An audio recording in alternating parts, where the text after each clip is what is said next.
Tea Time with Tea, and today's guest, I have Brittnie and Ryan. Welcome. Hi. So today's chapter is chapter 18, called The Bi Couple. Let's do a cheers first before we get started. Cheers! Yay! Alright, so since today is my first video up in December, I got my cute little Christmas mug. I'm ready for the holidays. I got my cute little Christmas earrings. And to Brittnie and Ryan, I just want to let everyone know that you guys are you guys are actually living in Vegas, so this is why you guys are my first Zoom call, so I'm super excited to kind of see how this goes, and maybe I can have more people, because, you know, with the pandemic, it's so hard for me to have certain people on my show. So this will be a great way to kind of like, hey, test the waters and see if I can do this moving forward. So I want to thank you guys once again for joining my show and being my first Zoom. This is pretty exciting. Very excited. Thank you for having us. Yeah. So obviously today, you know, we're going to be talking about the bi couple. I kind of want you guys to share your journey with everyone as to, you know, what's going on with your lives. Yeah, totally. So let's start with I identify as she, her, and I am 29 years old. 31, he, him. We met working at Disneyland as photographers. We've been dating for 7 years, and we've been together for... No, sorry. We've been dating for 7 years. We've been married for 3 years. Right. Yeah. Okay, awesome. And have you guys been identifying as bisexual the entire marriage, or is this something that just kind of came on? So we actually went into our relationship as a very heterosexual, straightforward, cisgendered couple.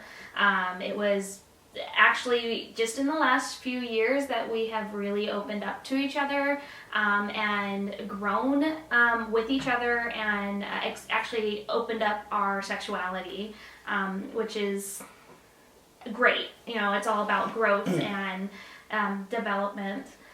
It's just something that we both have felt actually for a very long time before we started dating, but we kind of kept it to ourselves and not as a couple. Right. Okay, cool.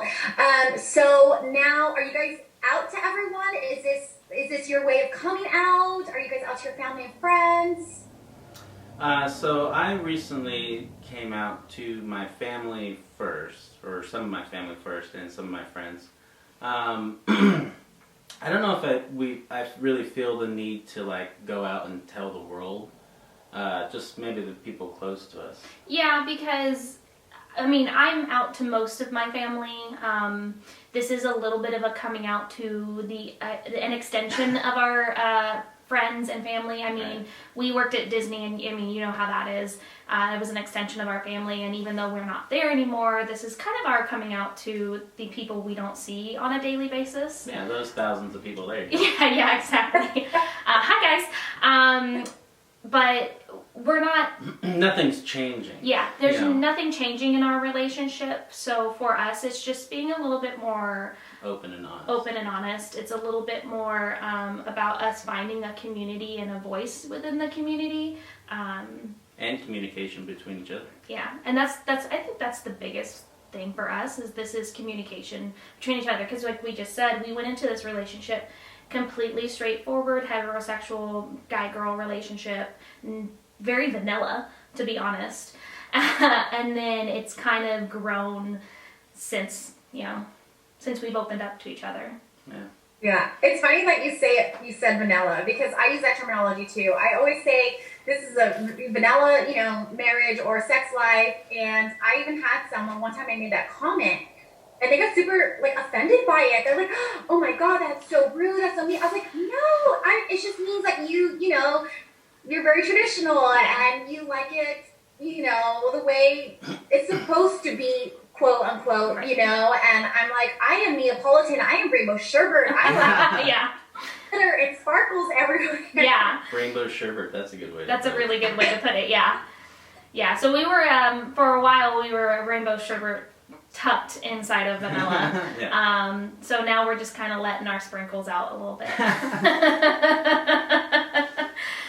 So with this, has it caused any, has it hindered anything in your guys' marriage?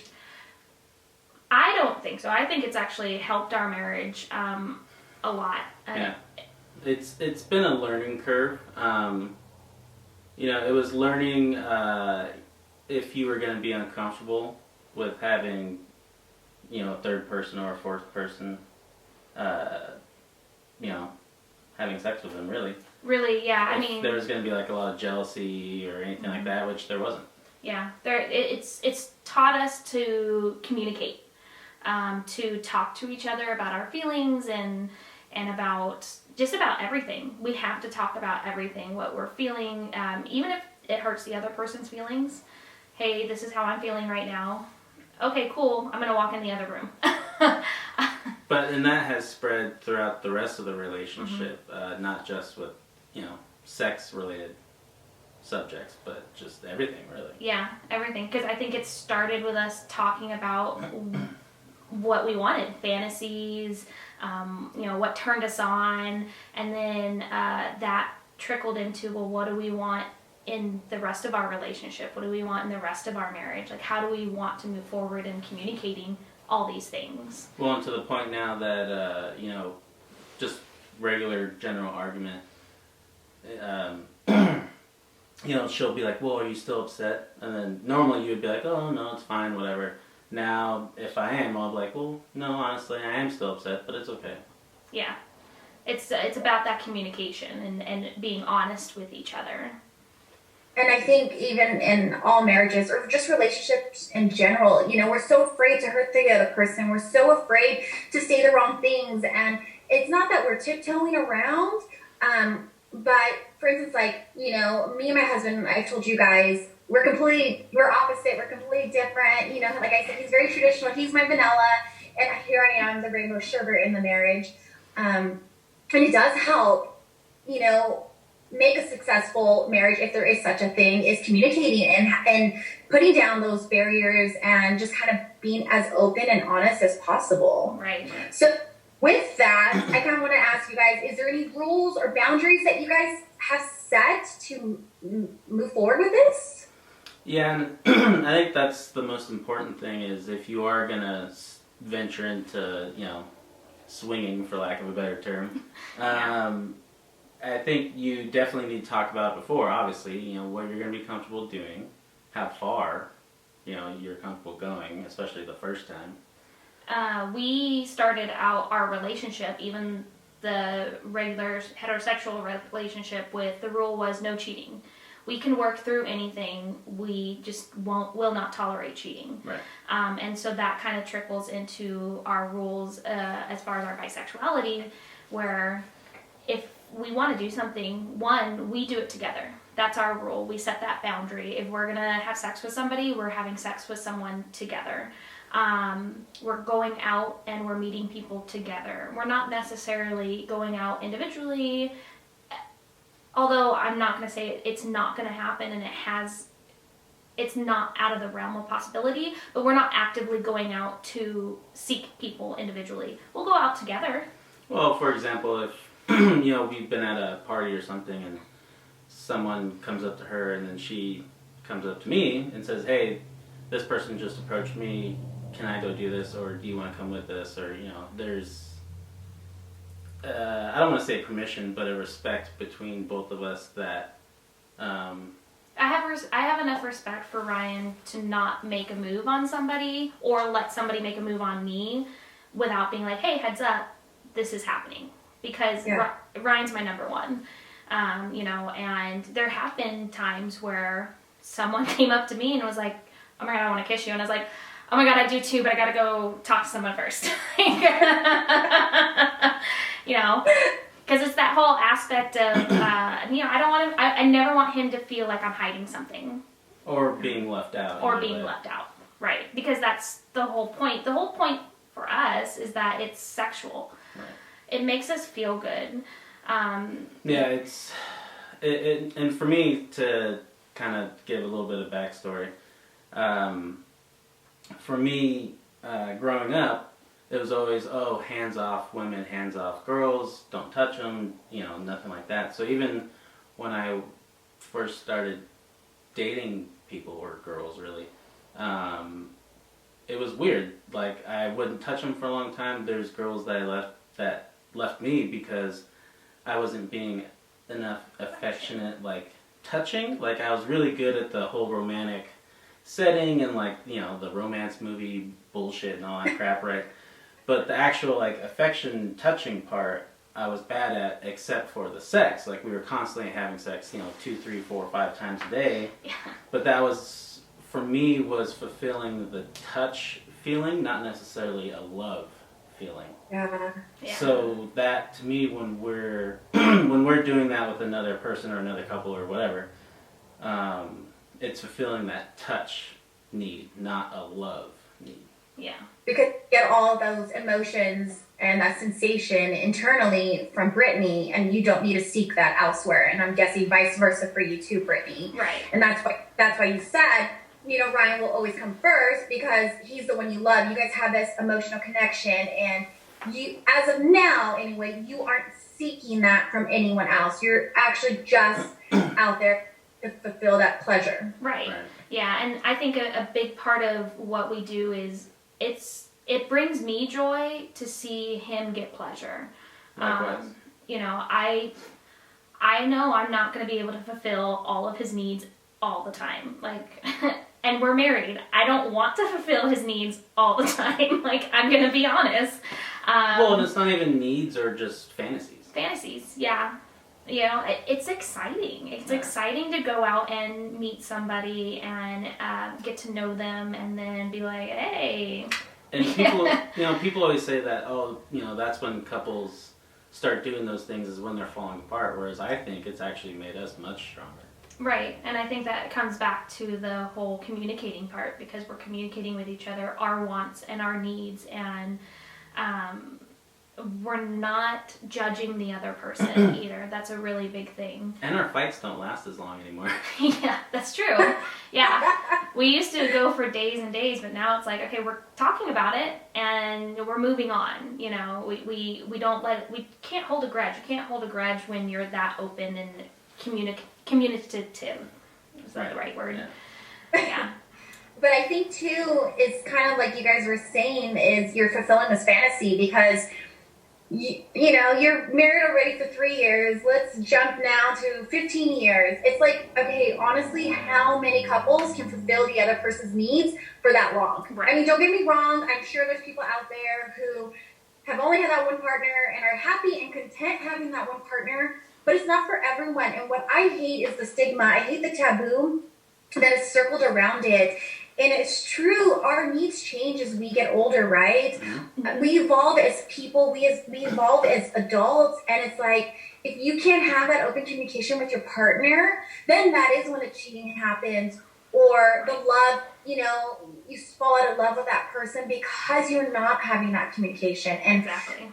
I think it's so important, and this is why I really wanted you guys on my show, because I think that's great. You guys are putting a different perspective for hopefully someone else who might have that in their back of their mind, but they're afraid to speak up about it. Yeah, totally. Well, and that's even this type of relationship we weren't comfortable with 2-3 years ago. Yeah. To the point where we knew someone who had a similar relationship, maybe not as... It was a little bit more open than ours is. But it was a similar relationship, and we were like, ugh. I would never let another person in the bed. Right. Right? I can't believe they do that. It was very judgmental on our end. But looking at it from our perspective as a couple, we were like, we would never do that. That's not in our relationship. And we kind of also dip our toe into the water type of thing with it too. We hooked up with a couple first, so it was equal. Mm-hmm. But then also that we didn't go all the way, if you will. We just played. Yeah. So that was a nice kind of lead into it. Right. And then it was kind of funny, on the way home, we were just talking oh man, I can't believe I wasn't jealous at all. It actually turned me on, watching you do that, even though I was just kind of watching at that specific point, you know. Right.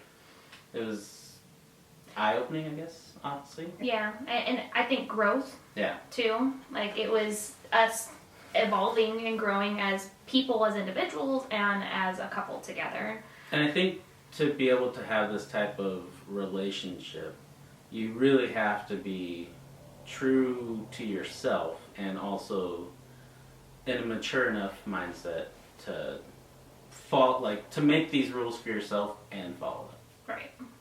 Are you guys afraid at all, or have you guys thought of, you know, what ifs? What if one of you does fall in love with another person, or what if, I mean, I don't know, the options are endless. Have you guys thought of that already? I mean, so I was texting my best friend the other day, and I was telling her, and I read the text back to Ryan. He was like, "Oh my god, that's so sweet." It was basically like, I don't want to do anything with anyone else if Ryan's not there. And again, yes, that could change. There are those what ifs, but to me, our journey is together. Yeah, I've always had these feelings. And, you know, I mean, similarly, Ryan's, I don't want to tell your story, but I don't see myself growing old with anybody else. Yeah. I don't see myself being comfortable with doing anything with anybody else without him. And if, excuse me, and if you have this relationship that you're so open with, I mean, not open in the sense of dating, but you know what I mean. Anyways. Communication. The communication being open and stuff. From a guy's standpoint, why would I leave a woman that would let me have sex with another woman with her? Like, yeah, having sex with another woman's fun, but we all agree having another 2 or 3, obviously, is way much better. So why? So like, just thinking like a guy, you know what I mean? Like, not to break it down that stupid, but why would I leave? Yeah, that? why would I give up the openness and the non-judgmentalness of all of this for one dumb broad when I can have her for a lifetime? He can have this dumb broad for a lifetime. It's pretty much, you guys have your cake and eat it too. Yeah. Like, Yeah. I mean, I know that the whole phrase is so stupid and it doesn't even fucking make sense, but in reality, that's kind of what's happening. You guys are living this beautiful marriage and you guys have this great communication with each other and you guys are growing and growing every single day. Obviously, the love is still there. I mean, I can see it just how you guys are talking and everything. So it's not fake. It's not a script. You guys are legit in love. Plus, who likes dating? I mean, that's terrible. Yeah. Yeah, that's a lot of work. Let's just go straight for the sex and then be like, okay, bye. Yeah, and then, you know, I can still come home and walk around in my underwear if I want to, and no one cares. Like, Yeah, it takes all the anxiety out of dating. You get the awkward, trying to meet someone and trying to get to know them. And that fucking, I'm sorry, I told them already, but you guys, dating sucks. Yeah. Like, being open, vulnerable to some stranger who might leave your ass anyway, Right. like, that fucking sucks. Yeah. and I get her crazy, she gets mine, so it works. Yeah, I think Ryan's the only person who's dealt with my crazy for this long, so, like, why would I give that up? Same thing, like, why would I give up such a good man, like, someone who treats me with respect, but, you know, treats me with respect, takes care of me, is open to my feelings, and, you know, if I had said something and he was like, oh no, like, that's weird, I don't want to do that, you know? Well, no, there was, because at first I wasn't comfortable with another guy. Yeah, that's true. Oh. Yeah. Which is because I wasn't. Plot twist. Yeah. And that was leading back to more the jealousy thing. You know, like, oh, well, if I let another guy fuck her, then she's going to leave me for that guy, right? Yeah. And then that was just but that was, you know, 2-ish years ago. Well, and that was 3 years when ago, we maybe? weren't really being open and honest about it. I Right. hadn't known that you had hooked up with men before we started dating. Right. You know, you never dated men, but he did hook up with guys, and I didn't actually know the extent of it until relatively recently. Well, I was questioning for a long time, and then until recently I was like, nah, like, why am I fighting it? Like, you know, it... Yeah, and why to am the I... point, like, when people would ask you, like, oh, what's your number, right? Like, how many people have you slept with? You know, I'd always say the number, but I always left out the guys. Mm-hmm. Oh, wow. Yeah. Like, you just didn't count it? You were ashamed to count it? Maybe because I was still questioning it. It was like, oh, that didn't count, I guess. I don't know. Okay. Like, Never really thought about it. yeah, so then, like, the other day, like, I don't want to say the number, but it went... it jumped. It jumped a significant amount. Not, you know, a huge... Hey, if but we're being honest here, okay. it went up, like, 20. Yeah. I mean, at least you guys know your number. I'm going to be honest, I have no idea what my fucking number is. Yeah, I know it. I don't want to... It's up there, but I don't know it either. I have a rough estimate, but... And it, like, who fucking cares, too? Like, right. whatever. Yeah. No, I think we talked about that. Like, we joked about it, and then the whole number thing did come up, and it was like, Yeah. well, does that include the times that you did something with a guy or hooked up with a guy? And he was like, oh, well, shit, no. Oh, okay, well, in that case, now here's the new number. And I'm like, oh, okay, well, again, same thing. At least you know your number. Well, I mean, it's a rough estimate, but it's fairly close. It's fairly close. But yeah, that's, I don't know. All right, so I have one more question. Well, not one more, but I have a question for you guys. Okay. So, how do you go about telling, the third person or even the fourth person where you guys are coming from, your rules, what you're hoping it to look like? I think it depends on the setting which we're in. We've been in a couple of settings where everyone knows you're there to hook up. We live in Las Vegas, we're not going to lie. We've been to their clubs specifically for couples to hook up or people to hook up with each other. You can easily find them on Just Saying. Yeah. Quick Google search. Not recently, obviously, but there's been times we were at a bar and we started talking to a group of women, and I was flirting with them, and I kissed the girl, in front of him, and they're all like, what? Like, are you, like, you guys are married? And I'm like, yeah. And I was like, go ahead, kiss him. And they're like, no, you're gonna get mad. You're gonna get mad. You're gonna get jealous. You're gonna get pissed at me. I'm like, no, if I just kiss him, go ahead. I'm like, kiss her. Like, it's fine. Go ahead. And I don't drink anymore, so I just sit here and watch them, and it's hilarious. Yeah, because I'm, like, drunk off my ass. Yeah, and, and he's, like, sitting there totally sober going, oh, yeah, all right. And then, come on. Fight over who's gonna kiss me next. Like, I think it... Sorry, when this happens, is it gay bars? Like, was this a gay bar, or is it a bar? Actually, so we'd actually gone to 2 gay bars. Nothing had happened there, and then we went to a regular bar just right down the street from our house, and then ironically, that's where it happened. Yeah, that's where it happened. So I mean, it's. Yeah, it's kind of hit or it's going to depend on the situation. Like I said, the setting. If we're deliberately trying to hook up with somebody, if we go to a specific bar, if we go to a specific club. We really haven't run into it anywhere else organically. We've been to a couple parties. We've had people over. We did a Tinder profile for like a month or 2. Right, but that was us actively trying to do something. And then in that case, when we were both actively trying to hook up with somebody, we would talk to them and we would say, hey, we're a couple. Couples profile, yeah. We make it very obvious it's a couple. Here is what we want to do. If you're comfortable with this. And we do ask, do you have any rules? Do you have any boundaries? Because it's always really important. We're not the only ones that set the boundaries. Whoever it is that we're hooking up with also is, gets to set their own boundaries and what they will and will not do. It's the same as if you were having sex with anybody else for the first time. You know what I mean? Right. Do you guys do you guys bring them to your home, or do you guys get a hotel room? That is something once we did at the house, but that was only that one time. One time, and it was not the house we're currently in. I would prefer that, because this is the home I want to be in, our forever home, that we don't hook up with anybody here. Because if it does get messy, if it does get complicated, if it does turn into something that we don't want it to be, I don't want it to affect where we're living for the rest of our lives. Or at least for the foreseeable future. We have talked about that, and that's always been my rule, my boundary is like, I don't want them here in this house. I don't want them here in this home. And it's also, so far there's been no repeats. Right.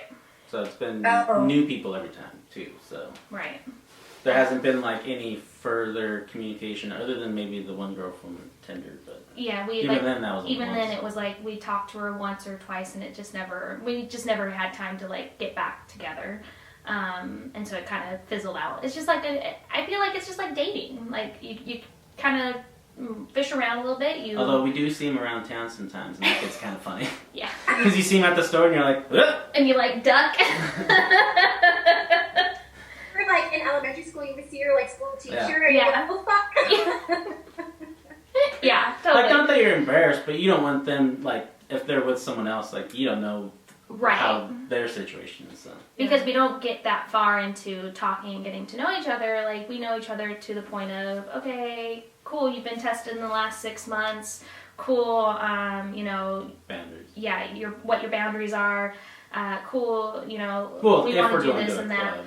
Right. Unless, obviously, we meet someone at the bar, then, obviously you're not going to be like, oh, I'm going to fuck you. Like, right when you meet someone, right. You are going to talk to them a little bit more. But you don't always know their full situation. Yeah. You're not trying to date them. You're trying to have sex with them. It's if anyone was going to the bar looking for a one-night stand, instead of one person, it's a couple doing it. Right. It's the same situation. So with this new lifestyle that you guys are living, has it affected your vanilla sex? The making love of it, has that impacted it at all? Yes, sort of, in the sense of, I guess, desensitization, sort of. Like, you the same thing that got you off in high school is not going to get you off now, right? Because you've done enough that you've, like, the same thing's not going to make you fucking come. You got to change it up, right? Yeah. Like, even as a single person, just like watching porn, you're not going to watch the same fucking shit all the time, right? Right. So, I mean, yeah, I guess in that aspect, but I also think in our vanilla sex, it's not. we still have regular sex. Yeah, we It's have not all regular crazy. sex. It's we don't do the same thing every single time. I mean, we've only been married for 3 years. It feels like a lot longer. But also go back to remember, like, for me, sex isn't really even about love. For me, honestly, it's almost 100%. About feeling good. Yeah. So you have to switch it up. Otherwise, if you're just feeling the same sensation over and over again, you're going to be desensitized So if I'm to it. making love, what other people would call that, it's for her. Right. Do you have other ways, Ryan, to show Brittnie you love her? Because if this isn't, a way that you're used to or you feel as comfortable with, do you have other ways to show her? Yeah, so that's what I was saying earlier. Like, I always get tagged as, like, the hopeless romantic because I always do all the super, Hallmark movie stuff. Yeah. Yeah. Like, one time we'll have to tell you about our engagement story, but he's very romantic. He's thoughtful. His love language is giving things. Yeah. So he'll go out and buy me something, or he'll make me something because he's very handy. I've been blessed and yelled at for being the perfect gift giver. Yeah. Because I can't. Not just her, just my family too. Well, because you can't give someone something when he gives you like this amazing, like out of nowhere gift. Like I can't even describe. Like, he'll bring me home flowers. He doesn't. He's like, oh, like, I saw these and I thought you would like them.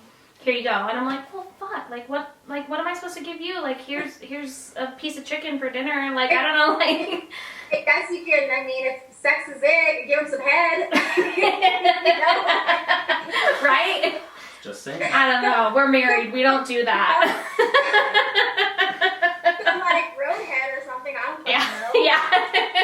No, usually when she wants to do that stuff is when she's too drunk, and I'm like, she's gonna throw up in about 5 minutes.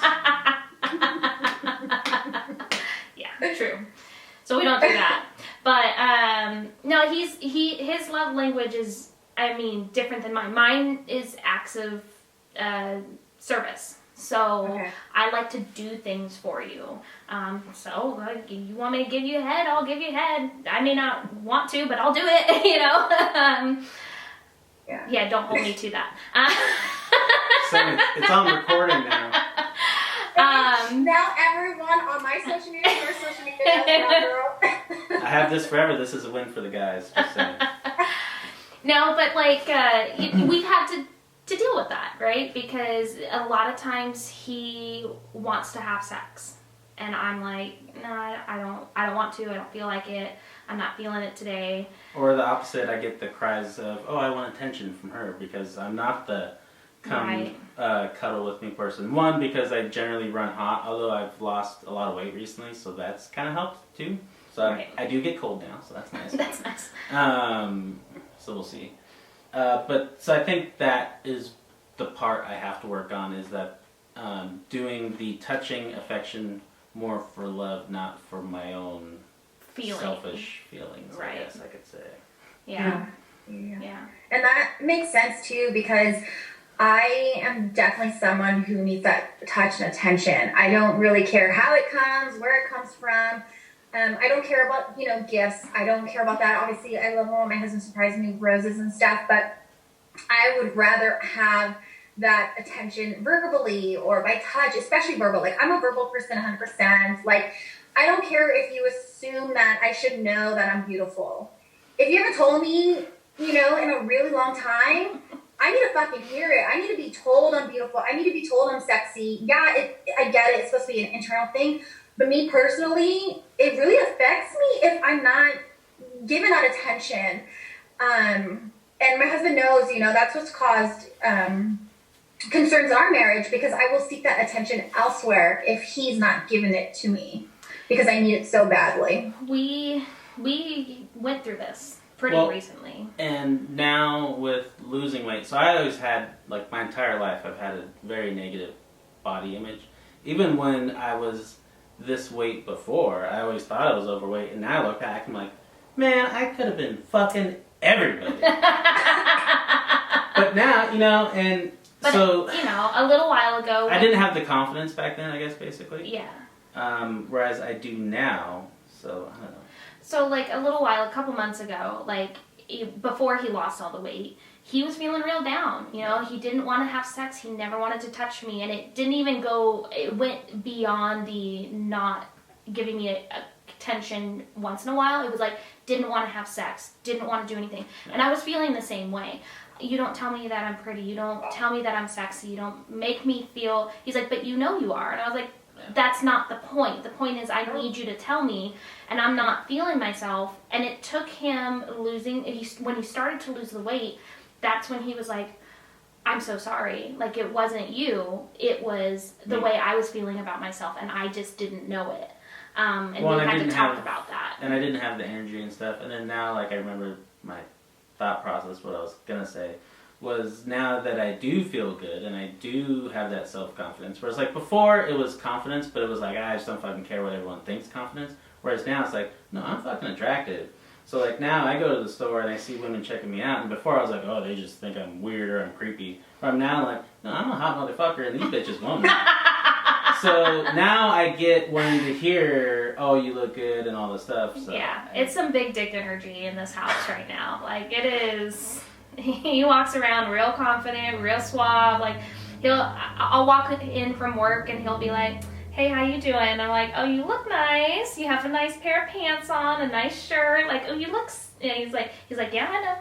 Yeah, I know. But I think that's also part of coming out, was being comfortable with myself, and now the ultimate, I don't care what anyone thinks, of just being open and honest with everything. And that's now giving me the confidence in myself, but now in our relationship, to be completely open.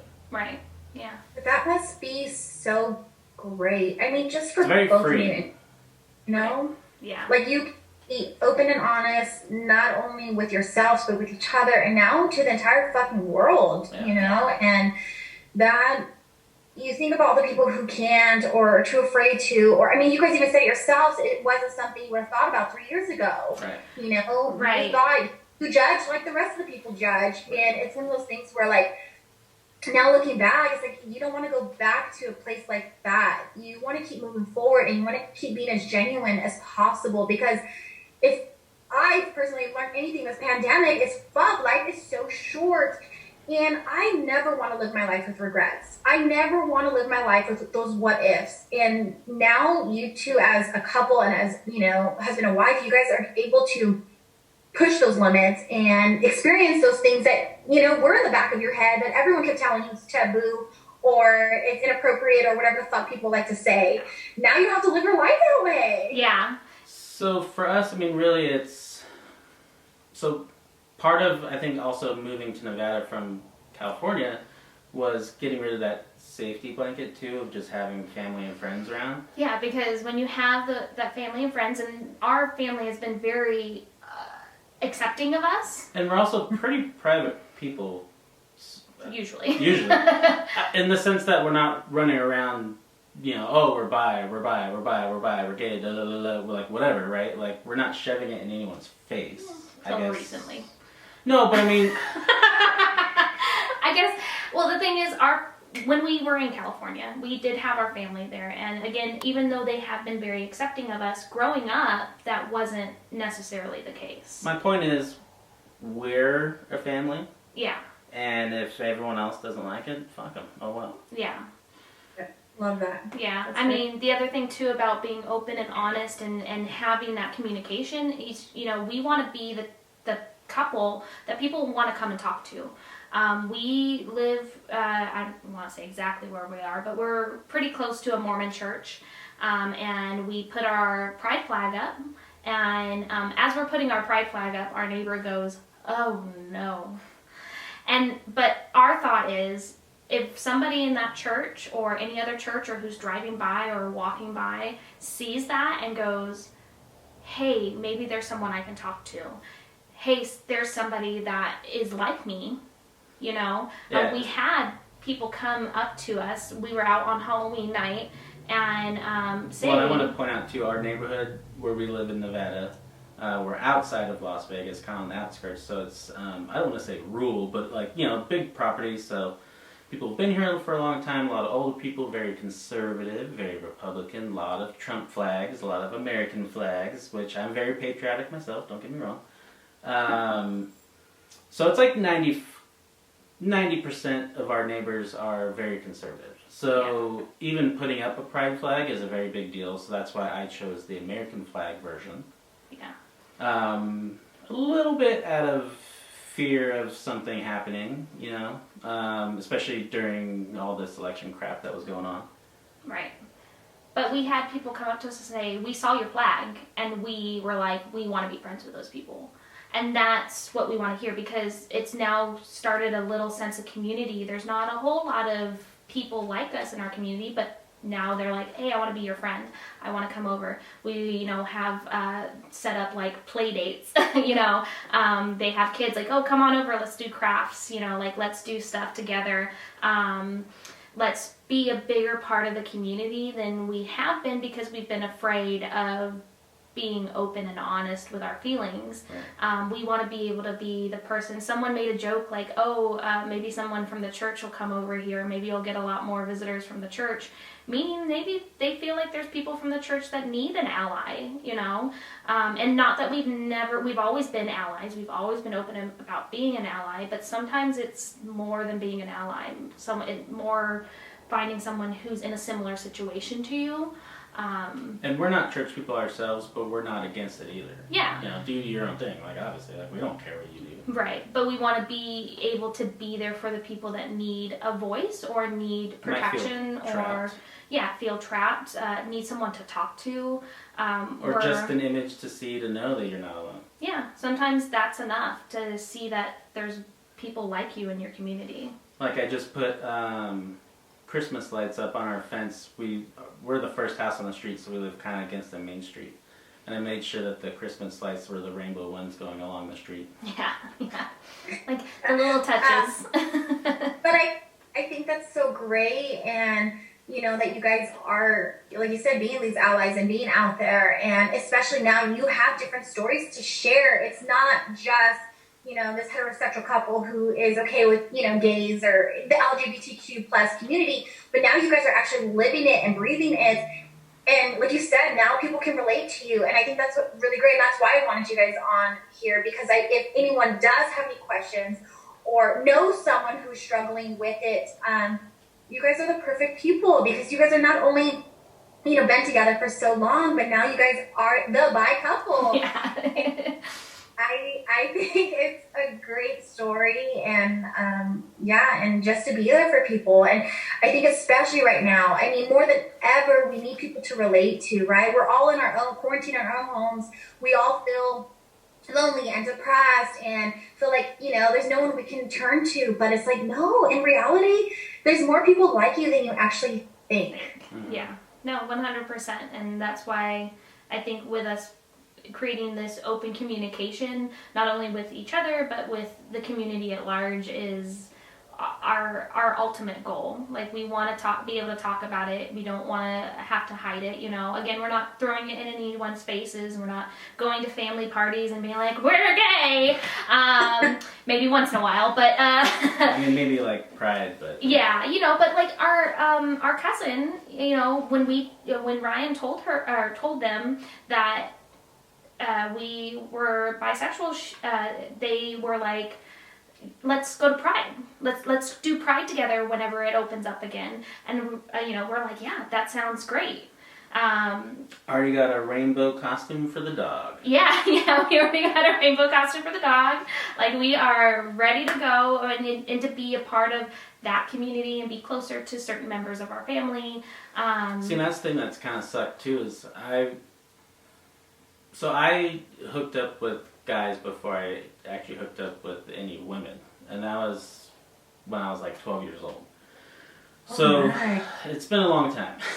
And I've always wanted to be a part of like the LGBT community. Like, obviously I've always been friends with them and stuff, but I've always felt like an outsider looking in, and now like I feel like I can really openly and like really actually be a part of the community versus just someone who's like, oh yeah, I'm cool with you guys, Yeah. Whereas deep inside, no, I am one of you. Yeah. There's a sense of belonging, and when you were able to say that. Well, yeah, and that was dealing with a lot of the toxic masculinity that I was taught growing up. Right. Thinking like, oh, you shouldn't think that way, or basically I was just fighting it for way too long. Yeah, and we're no longer fighting it, and we're open and honest about it, and it makes us closer as a couple. Yeah. And I love that so much. All right, so I think we're ready at our time frame. Is there anything that you two kind of want to finish off with or say just before we close this up, that you maybe felt like we missed, or, you think everyone should hear? I think we are here for everyone. We're here for all of you, anyone who ever wants to talk, who wants to express anything, wants to keep it secret and just wants, a secret pal to talk to. We're here for you. We're looking really forward to the future. I mean, we don't know what's going to happen. This is how we've evolved in the last 3 years. Who knows what's going to happen in the next 20, 30, 40 years. But yeah, and follow us on our Instagram and our Facebook and our YouTube channel. Dead Man's Cove FX. Yeah, Dead Man's Cove FX. We haven't been crazily open over there. I think on Instagram we've been a little bit more open. Our YouTube channel hasn't been. We never felt like it was a place for us to put that out there. But now we're like, screw it. It's because it is who we are. I struggled with putting on there that we were LGBTQ plus. I always mess it up. Owned business. Yeah. I recently put it, but you had to like click more to see it. Now it's right on the front, right? Right. We're not going to hide anymore. We're going to be very proud, and we want anyone and everyone who's a part of the community and an ally to, join us and follow us and, ask questions. We love questions. We love communicating with everybody, and like I said, being there for anyone who needs it. I love that. All right. Well, thank you guys so much once again for being on my show. Thank you for joining Tea Time with T and B and I.